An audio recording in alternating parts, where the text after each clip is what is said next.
Hello student, welcome to the Vidyagama classes for the class 6th chapter.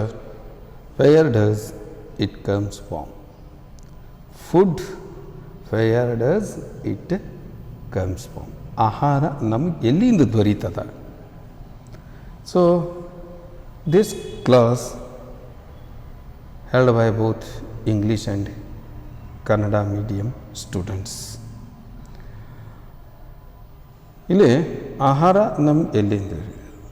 This chapter is basically on the activity basis chapters. So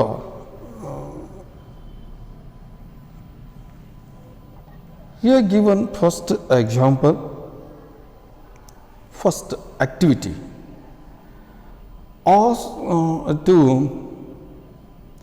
Ask your neighbors and friends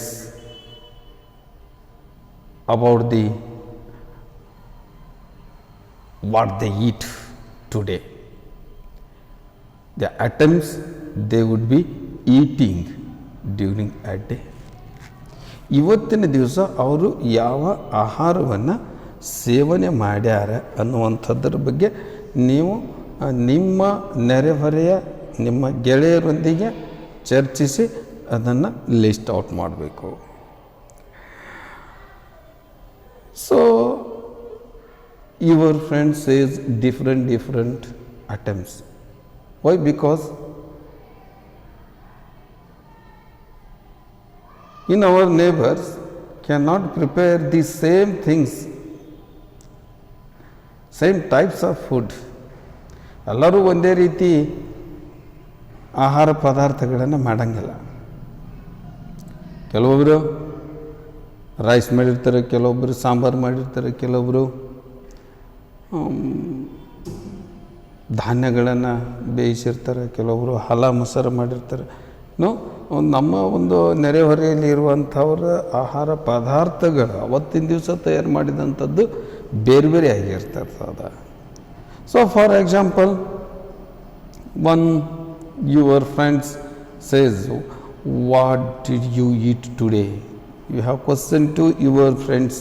ನೀವು ನಿಮ್ಮ ಒಂದು ಗೆಳೆಯರಿಗೆ ಒಂದು ಪ್ರಶ್ನೆಯನ್ನು ಹಾಕಿದಾಗ, ಇವತ್ತು ನೀ ಏನು ಮಾಡ್ದಿ ಅಂದಾಗ ಅವರು ಉತ್ತರಿಸ್ತಾರೆ.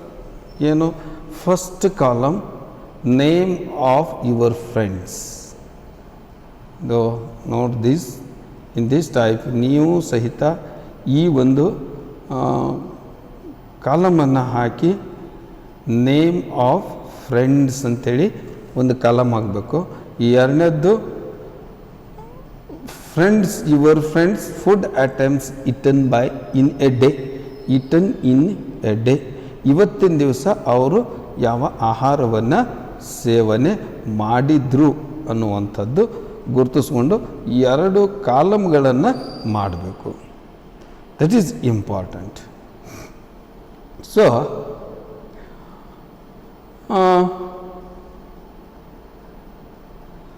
ಈ ರೀತಿ ನೀವೊಂದು ಲಿಸ್ಟ್ ಮಾಡಿ ನಮ್ಗೆ ಕಾಣಿಸ್ಬೇಕು. It is an first activity.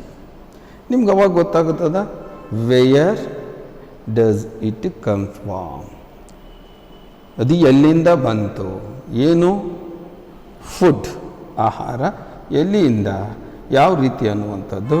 So you have some example in different reasons are different areas.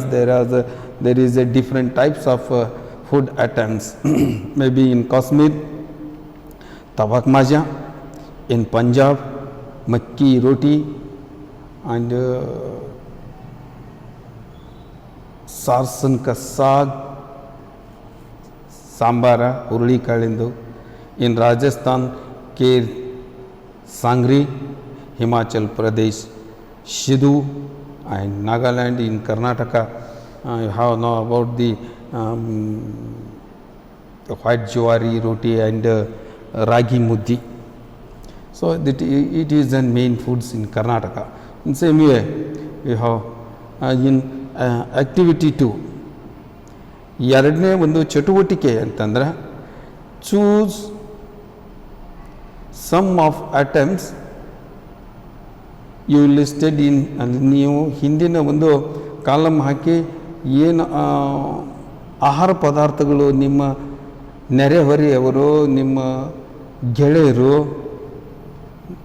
ಏನು ಆಹಾರವನ್ನು ಸೇವನೆ ಮಾಡ್ಯಾರ, and try to find out what ingredients are used to prepare these. That is important. ಯಾವ ಘಟಕಾಂಶಗಳನ್ನು ಹೊಂದ್ಯಾವ, ನಿಮ್ಮ ಒಂದು ಮಿತ್ರರು ಸೇವಿಸಿದಂತಹ ಆಹಾರ ಪದಾರ್ಥದಲ್ಲಿ ಯಾವ ಘಟಕಾಂಶಗಳು ಹೊಂದಿರ್ತದೆ. For example roti or chapati, ಇಲ್ಲಿ ಹಿಟ್ಟು ನೀರನ್ನು ಇನ್ಗ್ರೀಡಿಯೆಂಟ್ ಇರ್ತದೆ. ಹಿಟ್ಟಿನೊಳಗೆ ಮತ್ತು ಬೇರೆ ಬೇರೆ ಇರ್ತದೆ. ಮೇನಾಗಿರುವಂಥದ್ದು ಹಿಟ್ಟು ಮತ್ತು ನೀರು. ಆನಂತರ ಅದ್ರ ಜೊತೆಗೆ ನಾವು ದಾಲ್ ಮಾಡ್ಬೇಕಂತಂದ್ರೆ ಪಲ್ಸಸ್, ಧಾನ್ಯಗಳು, ಕಾಳು, ನೀರು, ಸಾಲ್ಟು, ಉಪ್ಪು, ಆನಂತರ ಎಣ್ಣೆ, ಜೊತೆಗೆ ಕೆಲವೊಬ್ಬರು ಬಟ್ರ್ ಇದ್ರೆ ಬಟ್ರ್ ಹಾಕಿರ್ತಾರೆ, ತುಪ್ಪ ಇದ್ರೆ ತುಪ್ಪ ಹಾಕಿರ್ತಾರೆ. ಸೊ ಈ ರೀತಿ ಸ್ಪೈಸಸ್ ಮಸಾಲೆ ಪದಾರ್ಥಗಳನ್ನ ಹಾಕಿ ನಾವು ದಾಲನ್ನು ಮಾಡ್ತಿರ್ತೇವೆ. ನೀವು ಎರಡನೇ ಆ್ಯಕ್ಟಿವಿಟಿ ಒಳಗೆ ಮಾಡಬೇಕಾದಂಥದ್ದು, ಏನು ನಿಮ್ಮ ಗೆಳೆಯರು ಇವತ್ತಿನ ದಿವಸ ತಿಂದಂಥ ಆಹಾರ ಪದಾರ್ಥಗಳು ಮಾಡಿರಿ, ಅದರೊಳಗೆ ಏನೇನು ಕೂಡ್ಕೊಂಡವ ಅನ್ನುವಂಥದ್ದು ಲಿಸ್ಟ್ ಮಾಡಬೇಕು. ಸೇಮ್ ನೀವು ಫುಡ್ ಐಟಮ್ಸ್ ಒಂದು ಕಾಲಮ ಆ್ಯಂಡ್ ಸೆಕೆಂಡ್ ಕಾಲಮ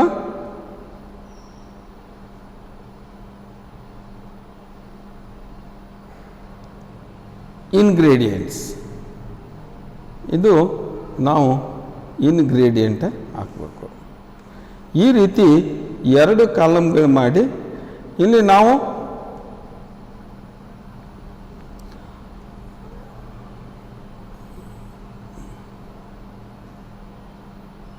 ಸೊ ಇಲ್ಲಿ ಫುಡ್ ಐಟಮ್ಸ್ಗಳು ಬರೀಬೇಕು. ರೋಟಿ, ಚಪಾತಿ, ದಾಲ್, ಮಕ್ಕಿ ಕಾ ದಾಲ್, rice. So some varieties are write in food items, and in this column we have write what are the ingredients. ಅದರೊಳಗೆ ಇರುವಂತಹ ಪದಾರ್ಥಗಳು ಏನೇನು ಅನ್ನುವಂಥದ್ದು ಬರೀಬೇಕು. So then next activity, that is third activity. So ಇಲ್ಲಿ ಏನಪ್ಪ ಅಂತಂದ್ರೆ, let us take the food items listed earlier and try to find out where they come from. That is next very important activity. ಈಗ ನೀವು ಒಂದೇ activity ಒಳಗೆ ನಿಮ್ಮ ನೆರೆಹೊರೆಯವರು ಅಥವಾ ನಿಮ್ಮ ಒಂದು ಗೆಳೆಯರು, ನಿಮ್ಮ ಮಿತ್ರರು ಇವತ್ತಿನ ದಿವಸ ಸೇವಿಸಿದಂಥ ವಿವಿಧ ರೀತಿಯ ಪದಾರ್ಥಗಳನ್ನು ಲಿಸ್ಟ್ ಮಾಡಿದ್ರೆ, ಎರಡನೇ ಆ್ಯಕ್ಟಿವಿಟಿ ಒಳಗೆ ಅದ್ರೊಳಗೆ ಏನು ಇಂಗ್ರೀಡಿಯೆಂಟ್ಸ್ ಅದಾವ, ಅದರ ಒಂದು ಆ ಪದಾರ್ಥದೊಳಗೆ ಬೆರೆತಂತಹ ಇತರ ಪದಾರ್ಥಗಳು ಏನೇನು ಅದಾವ ಅನ್ನುವಂಥದ್ದು ಮಾಡಿದ್ರಿ. ಇನ್ ಥರ್ಡ್ ಆ್ಯಕ್ಟಿವಿಟಿ ಒಳಗೆ it is an main important to find out where they come from. Those ingredients ಎಲ್ಲಿಂದ ಬಂದು, ಆ ಒಳಗೊಂಡಂಥ ಪದಾರ್ಥಗಳು ಎಲ್ಲಿಂದ ಬಂದು. ಈಗ ಒಂದು food item given idli. So rice plant, urad, salt, water, ಇವೆಲ್ಲನೂ ಕಾಂಬಿನೇಷನ್ ಅದರೊಳಗಿರುವಂಥದ್ದು. ಒಂದು ಇಡ್ಲಿ ಒಳಗೆ ಒಂದು ಅಕ್ಕಿ ಹಿಟ್ಟು, ಉದ್ದಿನಬೇಳೆ, ಉಪ್ಪು, ನೀರು, ಇಷ್ಟೆಲ್ಲ ಅದನ್ನು ನಾವು ಕೂಡಿಸಿ ಇಡ್ಲಿ ತಯಾರು ಮಾಡ್ತೇವೆ. ಇನ್ನು ಚಿಕನ್ ಕರಿ ಮಾಡ್ಬೇಕಂದ್ರೆ chicken spices and spices of all geese, ತುಣುಕುಗಳನ್ನು ಹಾಕಿ. ಇದು ಎಲ್ಲಿಂದ ಬಂತು ಅಂತಂದ್ರೆ it comes from animals or plants. ಸಸ್ಯ ಮೂಲದಿಂದ ಬಂದಿರಬೇಕು ಒಂದು, ಅಥವಾ ಪ್ರಾಣಿ ಮೂಲದಿಂದ ಬಂದಿರಬೇಕು ಅನ್ನುವಂಥದ್ದು. ಈಗ ನಾವು ಇಲ್ಲಿ rice plant that is comes from plant. Salt, it is comes from sea. Water, it comes from nature. Urda, it comes from plant. This type you have write the where they comes from. Source of ingredient, ಮೂಲಗಳು ಎಲ್ಲಿವು ಅನ್ನುವಂಥದ್ದು ಮೂರನೇ activity ಒಳಗೆ ನಾವು list ಮಾಡಬೇಕು. ಇನ್ನು so ಇಲ್ಲಿ think of more examples where two or more parts of a single plant are used as a food. ನಾವು ಒಂದೇ ಯೂಸ್ ಮಾಡೋಂಗಿಲ್ಲ, ಬೇರೆ ಬೇರೆ ಪದಾರ್ಥಗಳನ್ನು ಯೂಸ್ ಮಾಡ್ತೇವೆ. Here given one example, for example biryani curry, sorry brinjal curry. ನಾವು ಬದನೆಕಾಯಿ ಅಡಗಾಯಿ ಅಂತೇಳಿ ಏನು ಕರಿತೇವೆ. ಈ ಬದ್ನಿಕಾಯಿ ಅಡಗಾಯಿ ಮಾಡಬೇಕು ಅಂತಂದ್ರೆ ಏನು ಮಾಡ್ತೇವೆ, ಇದು ingredients brinjal curry, brinjal plant. So part which gives as a ingredients, ಯಾವ ಭಾಗದ ಅದು ಹಣ್ಣು ಬದ್ನಿಕಾಯಿಯನ್ನು ಪಡ್ಕೊಂಡಿರ್ತೇವೆ. Chilli as a spice any other, ಇದು ಮೆಣಸಿನ್ಕಾಯಿ ಒಂದು ಸಸ್ಯದ ಒಂದು ಕಾಯಿಯಿಂದ ಪಡ್ಕೊಂಡಿರ್ತೇವೆ. In oil from groundnut or mustard, soybean, any other plant. ಇಲ್ಲಿ ನಾವು ಸನ್ಫ್ಲವರ್ಲಿಂದ ತೊಗೊಬೋದು, ಗ್ರೌಂಡ್ನಟ್ಲಿಂದ ತೊಗೋಬೋದು, ಸೋಯಾಬೀನ್ ತೊಗೊಬೋದು, ನಾವು ಅಂದರೆ ಸೂರ್ಯಕಾಂತಿಯಿಂದ, ಶೇಂಗಾದಿಂದ, ಯಾವುದೇ ಒಂದು ಸಸ್ಯದಿಂದ ಪಡಿಬೋದು. ಬಟ್ ಎಲ್ಲ ಸಸ್ಯಗಳಲ್ಲಿ ಯಾವ ಭಾಗ ಬೀಜಗಳ ಮುಖಾಂತರ ಎಣ್ಣೆಯನ್ನು ಪಡಿತೇವೆ. ಎಲ್ಲನೂ ಈ ಸ್ಥಳಗಳು, ಈ ಭಾಗಗಳು, the parts of that plant, fruit, seeds, in some times prepared by using the roots, ಬೇರ್ಗಳನ್ನು ಯೂಸ್ ಮಾಡ್ತೇವೆ, ಲೀವ್ಸ್ಗಳನ್ನು ಯೂಸ್ ಮಾಡ್ತೇವೆ. ಫಾರ್ ಎಕ್ಸಾಂಪಲ್ ನೀವು ಕೊತ್ತಂಬರಿ, ಮೆಂತೆ ಇವೆಲ್ಲ ಯೂಸ್ ಮಾಡ್ಬೇಕಂತಂದರೆ ಅವು ತಪ್ಪಲುಗಳನ್ನು ಯೂಸ್ ಮಾಡ್ತಿರ್ತೇವೆ. ಸೊ ನಾವು we have going to the next activity, that is fourth activity, that is choose those items whose ingredients are obtained from plant, which part of plant, identify these and list the food items and plant parts as shown in table 1.4. so ನಾವು ಒಂದು ಏನು ಮಾಡಬೇಕು ಅಂತಂದ್ರೆ ಒಂದು part ಹಾಕಿ ಬಿರಿಯಾನಿ ಕರಿ ಇಲ್ಲಿ ನಿಮಗೆ table ಹಾಕಿಸಿ ಮೂರನೇ ಆ್ಯಕ್ಟಿವಿಟಿ ಒಳಗೆ ಆ ಟೇಬಲ್ ಕೊಟ್ಟಿದ್ದಾಗಿದೆ. ಸೊ ಇಲ್ಲಿ ಏನು ಮಾಡ್ತೇವೆ ನಾವು, food item with plant as a major source, ಸಸ್ಯದ್ದು ಈ ಮೇಜರ್ ಸೋರ್ಸ್ ಏನು ಆ ಫುಡ್ ಐಟಮ್ದು ಬರಿಬೇಕು. ಆನಂತರ ಇಂಗ್ರೀಡಿಯೆಂಟ್ ಆ್ಯಂಡ್ ಸೋರ್ಸಸ್ ಎಲ್ಲಿಂದ ಬರ್ತದೆ ಅನ್ನುವಂಥದ್ದು, ಪ್ಲ್ಯಾಂಟ್ ಪಾರ್ಟ್ ಅಥವಾ ಆ್ಯನಿಮಲ್ಸು ಅದು ಪಾರ್ಟನ್ನು ಯಾವ ಭಾಗನ ಆಯ್ಕೆ ಮಾಡ್ತೇವೆ ಅನ್ನುವಂಥದ್ದು ಬರಿಬೇಕು. ಇದನ್ನೇ ನಾಲ್ಕನೇ ಆ್ಯಕ್ಟಿವಿಟಿ ಒಳಗೆ ಮುಂದುವರಿಸುವಂಥದ್ದು. ಸೊ ಇನ್ನು ಒಂದು ಫಿಫ್ತ್ ಆ್ಯಕ್ಟಿವಿಟಿ,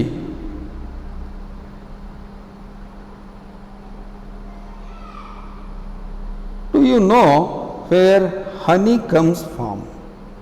ನಿಮ್ಗೆ ಆಲ್ರೆಡಿ ಗೊತ್ತದ ಈ ಜೇನು ಎಲ್ಲಿಂದ ಬರ್ತಾ, ಜೇನು ಗೂಡಿನಿಂದ ಬಂತು, ಅಲ್ಲೆಲ್ಲಿಂದ ಬಂತು, ಆರ್ ಹೌ ಇಟ್ ಪ್ರೊಡ್ಯೂಸ್ಡ್, ಅದು ಯಾವ ರೀತಿ ತಯಾರಿಸ್ತದ, ಪ್ರೊಡ್ಯೂಸ್ ಮಾಡ್ತದ. You have you seen a behave where so many bees keep buzzing about. ನೀವು ಕೆಲವೊಂದು buzzing means the sound of that bees going, that sound buzzing, ಆ ಒಂದು ಶಬ್ದವನ್ನು ನೀವು ಕೇಳಿರ್ಬೋದು. ಬೀಸ್ ಕಲೆಕ್ಟ್ ನೆಕ್ಟರ್, ಅವು ಏನು ಮಾಡ್ತಿರ್ತಾವೆ, ಈ ಬೀಜ ಜೇನು ನೊಣಗಳು ನೆಕ್ಟರನ್ನು, ಮಧುವನ್ನು, ಹೂವಿನಲ್ಲಿರುವಂತಹ ಮಧುವನ್ನು ಹೀರ್ತಿರ್ತಾವೆ. That is a sweet juice, ಮಧು. So from flowers convert it into honey, ಆ ಒಂದು ಮಧುವನ್ನು ಜೇನಾಗಿ ಹನಿಯಾಗಿ ಪರಿವರ್ತನೆ ಮಾಡ್ತದೆ. ಆ್ಯಂಡ್ ಸ್ಟೋರ್ ಇಟ್ ಇನ್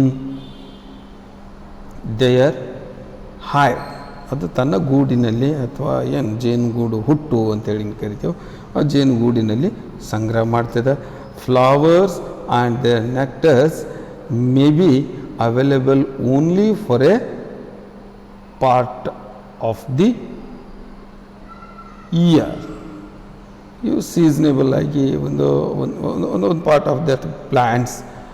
ನಮಗೆ ಫ್ಲವರ್ಸ್ ಆ್ಯಂಡ್ ದೇಯರ್ ನೆಕ್ಟರ್, ಹೂ ಮತ್ತು ಒಂದು ಮಧುವನ್ನು may be available only for a part of years, ಆ ಒಂದು ಸಸ್ಯದ ಒಂದು ಭಾಗದಲ್ಲಿ ಸಿಗ್ತಿತ್ತು. So bees store this nectar for their use all through the year, ಇಡೀ ವರ್ಷವಿಡೀ ಅದನ್ನು ಬಳಕೆ ಮಾಡ್ತಾರೆ. When we find such A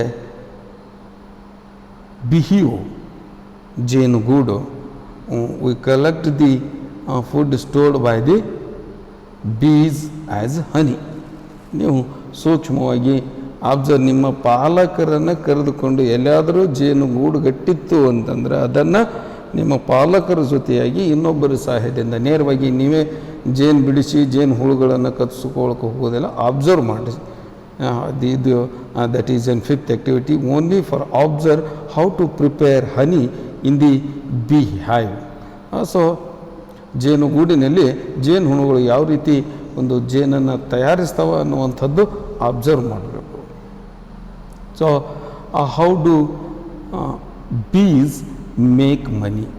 So here given pictures and its idea.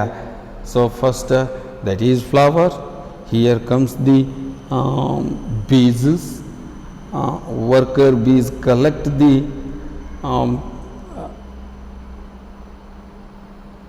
nectar from the flowers. So that is pollen and nectars. So then seconds bees do a direct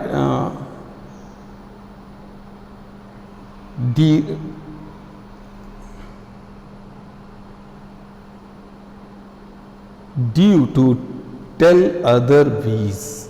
So that is important. Bees do, so it tells other bees where the best flower are. ಕೆಲವೊಂದು ಏನು ಮಾಡ್ತಾವ, ಕೇವಲ search, some beeses are searching the good flowers in which flowers have much nectars. ಅದನ್ನು ಇನ್ನೊಂದಕ್ಕೆ ಅವು ಮುಟ್ಟಿ ಮುಟ್ಟಿ ಹೇಳ್ತಿರ್ತಾವ. Then bees store nectar in their a special stomach called a ಚೂಪ್. ಮುಂಚಾದಂಥ ತಮ್ಮ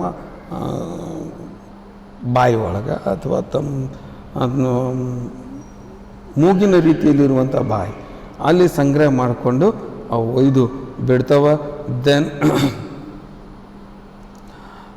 press in the bee's stomach turns the nectar and into sugar. So this is the chart, how to prepare bees, how to collect the nectar from the flowers. That process is in this chart. So you have observed clearly chart, that is an flower, sunflower, some honey bees are here, honey bees are collecting the ಮಧುವನ್ನು. Bees means so ಜೇನು ನೊಣಗಳು ಮಧುವನ್ನು ನೆಕ್ಟರನ್ನು collect ಮಾಡುವಂಥ ಕ್ರಿಯೆಯಲ್ಲಿ ತೊಡಗ್ಯದ. So next that is the activity number 6, animals and their foods. ಪ್ರಾಣಿಗಳು ಮತ್ತು ಅವುಗಳ name of the animal food the animal eats. Animal foods the animal eat ಪ್ರಾಣಿಗಳು ಏನನ್ನು ತಿಂತಾವ ಅನ್ನುವಂಥದ್ದು ಬೆಫೆಲೋ ಹುಲ್ಲನ್ನು ತಿಂತದ, grass, oily cake, hay, greens, so many items they eat. These food items come from plants. So here cat, the cat is an domestic animals. You have saved in your house cats, small animals, birds, and also it drinks the milk. It is depending upon ಪ್ರಾಣಿಗಳನ್ನು ಅವಲಂಬಿಸ ಸಸ್ಯವನ್ನು ಅವಲಂಬಿಸಿರಂಗಿಲ್ಲ. ಇವು ಇಲಿ ಮೌಸನ್ನು ಸಣ್ಣ ಸಣ್ಣ ಪ್ರಾಣಿಗಳನ್ನು ತಿಂತದ, ಪಕ್ಷಿಗಳನ್ನು ತಿಂತದ, ಜೊತೆಗೆ ಹಾಲನ್ನು ಕುಡಿತಿರ್ತದ. ಇವೆಲ್ಲ ಹಾಲು ಬರುವುದು ಪ್ರಾಣಿಗಳ ಮುಖಾಂತರ. ಸೊ ನೆಕ್ಸ್ಟ್ ರ್ಯಾಟ್, ಇಲಿಗಳು, ಚೆರ್ರೀಸ್ and chicken, line, buffaloes, goats, nilgai, so many huge animals they have eaten here. These are the, you have draw the table and write these name of the animals and what are the food the animals eat. Okay, then next here given some table. What is the herbivorous, carnivorous and omnivorous. We have dividing the animals depending upon the food taken. ಅವು ಏನು ಆಹಾರ ಸೇವನೆ ಮಾಡ್ತಾವ ಅದನ್ನು ಅವಲಂಬಿಸಿ ನಾವು ಪ್ರಾಣಿಗಳನ್ನು 3 ವಿಧದ ಗುಂಪುಗಳನ್ನಾಗಿ ಮಾಡ್ತೇವೆ. ಆ 3 ಗುಂಪುಗಳು ಅಂತಂದರೆ ಹಾರ್ಬಿವೋರಸ್, ಕಾರ್ನಿವೋರಸ್ ಆ್ಯಂಡ್ ಓಮ್ನಿವೋರಸ್. ಏನಿದೆ ಹಾರ್ಬಿವೋರಸ್? ಹಾರ್ಬಿವೋರಸ್ ಅಂತಂದರೆ ಕೇವಲ ಸಸ್ಯವನ್ನು ತಿಂದು ಬದುಕುವಂಥ ಪ್ರಾಣಿಗಳು. ಇಲ್ಲಿ ನಮ್ಮಲ್ಲಿ ಇರುವಂತಹ ಮನೆಯೊಳಗೆ ಡೊಮೆಸ್ಟಿಕ್ ಆ್ಯನಿಮಲ್ಸ್ಗಳು ಏನಿರ್ತಾವೆ, so many domestic animals, cow, buffalo, and oxes, goats, horse, these are depending upon only plants. So hence these types of animals we have called the herbivores. And then carnivorous, in which animals they have depending the food only other animals. ಯಾವ they have eaten meats, ಕೇವಲ ಮಾಂಸವನ್ನು ಅವಲಂಬಿಸಿರ್ತಾವೆ ಅಂಥವುಗಳನ್ನು ನಾವು carnivorous ಅಂಥೇಳಿ ಗುರುತಿಸ್ತೇವೆ. Lion, fox, wolf, shark, these types of animals are called carnivorous. Then third one is omnivorous. Omnivorous, these some animals they have eat meat and also the plant products and animal products. Plant products nu tintava, animal product tintirtava. So for example ಮನುಷ್ಯ ಏನು ಮಾಡ್ತೇವೆ ನಾವು? ಆಹಾರದಿಂದ, ಸಸ್ಯ ಮೂಲದಿಂದ ತಯಾರಿತ ಆಹಾರ ಪದಾರ್ಥಗಳು ಸೇವನೆ ಮಾಡ್ತೇವೆ, ಜೊತೆಗೆ ಮಾಂಸವನ್ನು ಸೇವನೆ ಮಾಡ್ತೇವೆ. So human also omnivorous. They have depending both animals and plants. Dog, cat, deer, pig, these types of animals are called omnivorous. So here given the herbivorous, it is an herbivorous. These are omnivorous, bear, here tiger, carnivorous. So then thank you. Then next I will say some questions on these chapters. First of all, you have draw the neat diagram of plants and label its parts. ಒಂದು ಸಸ್ಯದ ಸುಂದರವಾದ ಚಿತ್ರವನ್ನು ಬಿಡಿಸಿ ಅದರ ಭಾಗಗಳನ್ನು ಗುರುತಿಸಬೇಕು. ಬೇರಿನಿಂದ ಹೂವಿನವರೆಗೂ, ಮೊಗ್ಗಿನವರೆಗೂ, ಒಂದು ಎಲೆ, ಕಾಂಡ, ಎಲೆ, ಹೂವು, ಕಾಯಿ ಎಲ್ಲವುಗಳನ್ನು ತೋರಿಸಬೇಕು. ಆ ರೀತಿ ಒಂದು ಸುಂದರವಾದ ಹೂವಿನ ಚಿತ್ರವನ್ನು ಬಿಡಿಸಿ ಅದರ ಭಾಗಗಳನ್ನು ಗುರುತಿಸಬೇಕು. ಸೊ ಅದರ ಜೊತೆಗೆ some questions I send to in our WhatsApp. ಅದ್ರ ಜೊತೆಗೆ ನಿಮಗೆ ಮೌಖಿಕವಾಗಿ ಆದೇಶಿಸಲ್ಪಡುವಂಥದ್ದು in chapter 2 components of food ಅನ್ನುವಂಥ ಒಂದು ಚಾಪ್ಟರ್ನಲ್ಲೂ ಅದ. This is for only English medium students. ಇದು ಒಂದು ಆಂಗ್ಲ ಮಾಧ್ಯಮ ವಿದ್ಯಾರ್ಥಿಗಳಿಗೆ ಹೇಳೋದು ಏನಪ್ಪ ಅಂತಂದ್ರೆ, ಕೇವಲ ಆಂಗ್ಲ ಮಾಧ್ಯಮದ ವಿದ್ಯಾರ್ಥಿಗಳು ಕಾಂಪೋನೆಂಟ್ಸ್ ಆಫ್ ಫುಡ್ ಅನ್ನುವಂಥ ಚಾಪ್ಟರ್ನಲ್ಲಿ ಬರುವಂಥ ನ್ಯೂ ವರ್ಡ್ಸ್ ಏನವ, you have collect that new words and write its meanings in Kannada. So ನ್ಯೂ ವರ್ಡ್ಸ್ಗಳನ್ನು ಕಲೆಕ್ಟ್ ಮಾಡಿರಿ. ನಿಮ್ಗೆ ಗೊತ್ತಾಗಲಿಲ್ಲ ಅಂತಂದರೆ ಅವುಗಳನ್ನು ಕನ್ನಡದಲ್ಲಿ ಏನು ಅನ್ನಬೇಕು ಅನ್ನುವಂಥದ್ದು I will say in the classes. So thank you, thanks one at all.